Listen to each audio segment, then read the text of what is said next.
আজকে আলু শাক তুলতে আসছি। আলুর শাক ভাজি আমার খুবই পছন্দ, যে আলুগুলো আমরা তরকারিতে খাই সেই আলুর শাক ভাজি করবো আজকে। ছোটবেলায় কিন্তু আমরা এই আলুর শাক খেয়ে বড় হয়েছি। এখন অতটা খাওয়া হয় না, কারণ আমাদের এলাকায় পাওয়া যায় না। আসো, সরিষা ফুলগুলা কিন্তু অনেক সুন্দর হয়েছে না হাফসা? খুব সুন্দর। খুব এখানে একটু ভিডিও করে নেই, খুব ভালো লাগতেছে। সুন্দর না হাফসা মনি? হ্যাঁ সুন্দর সরিষা। আসলে বাড়িতে এগুলো পাওয়া যায় না আমাদের এলাকায়, আর গ্রামে কিন্তু অনেক সরিষা ক্ষেত হয়, আলু শাক হয়। আবার এটা হচ্ছে আমার বাবার ক্ষেত। হ্যাঁ, এখানে রসুনও লাগাইছে, এখানে পেঁয়াজ লাগাইছে, আলু লাগাইছে। এখান থেকে শাক উঠাবো, কারণ মানুষেরটা উঠানো যাবে না, কারণ মানুষেরা হচ্ছে বকবে, গালিগালাজ করবে। আসো,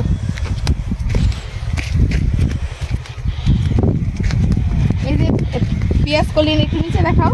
এই যে পেঁয়াজ কলি হয়েছে, দেখো এই যে পেঁয়াজ কলি, এই যে হয়েছে কত বড় বড় পেঁয়াজের গাছ আছে, দেখেন কত বড় বড়।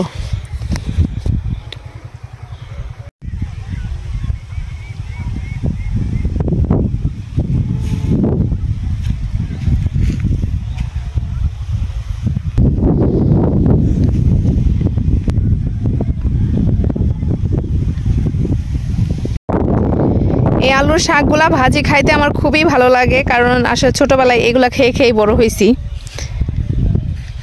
খুবই সুস্বাদু একটা খাবার। আসলে আলুর শাক যারা খাইছেন ভাজি, তারা একমাত্র বলতে পারবে। তো শাকগুলো আমি এখন উঠাই নিব। এখান থেকে শুরু করি। আলুর এই যে মাথার অংশ যেটা, সেটাই নেওয়া লাগবে, কারণ বেশি মোটা অংশ নেওয়া যাবে না, খাওয়া যাবে না। তাহলে মাথার অংশগুলোই নিব। নিজের ক্ষেত তো উঠাইলেও কিছু বলবে না, মানুষের ক্ষেত থেকে নিলে কিন্তু কথা শোনা লাগবে। এই আলুর শাক উঠায় নিয়ে যায় দুপুরে রান্না করা লাগবে রে হাফসা, তাড়াতাড়ি।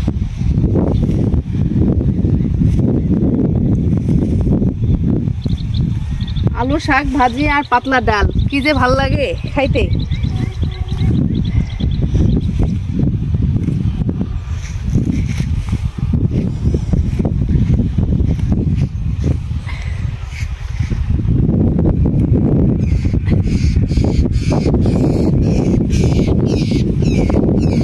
বেশি নিব না, কারণ আমি একাই খাবো, আর আমার বাপ মা মানে ভাই বোনেরা সবাই না অনেক খায়ে খায়ে একবারে ইয়ে হয়ে গেছে।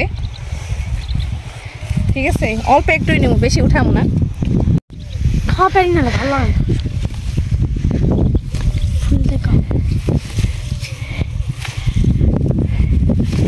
এই যে আলুর ফুলও হয়েছে, আবার দেখেন কত সুন্দর ফুল। আলুর ফুলগুলা কিন্তু সুন্দরই লাগে। এই যে হয়েছে,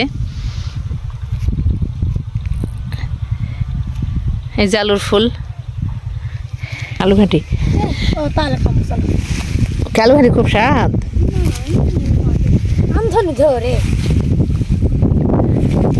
দিব নিলে আলু শাক তুলতে তুলতে ছোট বোনের সাথে গল্প করতেছি। হ্যাঁ, এই আলুর শাক খেয়ে আমরা বড় হয়েছি। কতগুলো আলুর শাক তুলতেছি। আসলে এটা মন প্রাণ ভরে আজকে খামু, কারণ হচ্ছে এই আলুর শাকটা খাইয়ে আমরা বড় হয়েছি। এটা কেমনে ভুলি, এই শাকের স্বাদ খুবই ভালো লাগে আলুর শাক ভাজি খাইতে।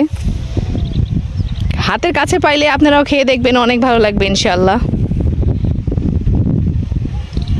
তো আলুর শাক তোলা আমার শেষ। এই আলুর শাক নিয়ে যায় আবার ভালো করে বাছতে হবে, বাছা লাগবে, না বাছলে আবার পোকা টোকা থাকে নাকি। দেখেন আলু শাকগুলো কিন্তু অনেক সুন্দর, আমার কাছে খুবই ভাল লাগে, খুবই ভাল লাগে। আমার ছোট বোনটা একটু সাহায্য করতেছে আমারে। চারিদিকে সরিষা ক্ষেত, এত সুন্দর লাগতেছিল দেখতে, তা আপনাদের সাথেও শেয়ার করলাম। আর আলুর গাছগুলো দেখেন কত সুন্দর হয়েছে। কিছুদিন পরে, 1-1.5 মাস পরে এই আলু তোলা শুরু হয়ে যাবে। একদম ভরপুর রোজার সময় আলু তোলা শুরু হয়ে যাবে।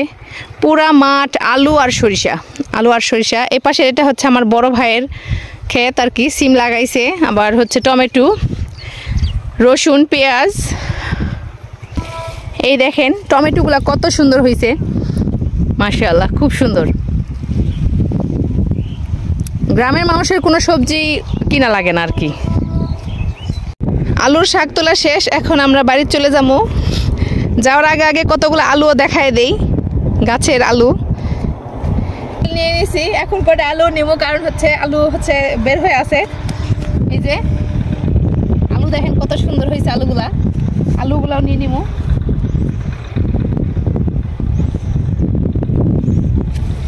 এই কটা আলু সহ যায় ভালো করে শাকগুলা বাইসা তারপর ভাজি করবো।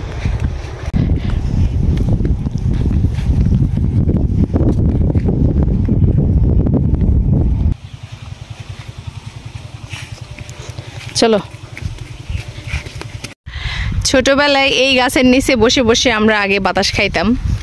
যখন মাঠে আমার মা আব্বা কাজ করতে আসতো, তখন এই গাছের নিচে বসে আমরা সবাই মিলে খুব আনন্দ করতাম, খেলতাম। গাছগুলো অনেক বড় হয়ে গেছে, একটা গাছে অনেক সুন্দর ফুল ফুটছে, তাই না?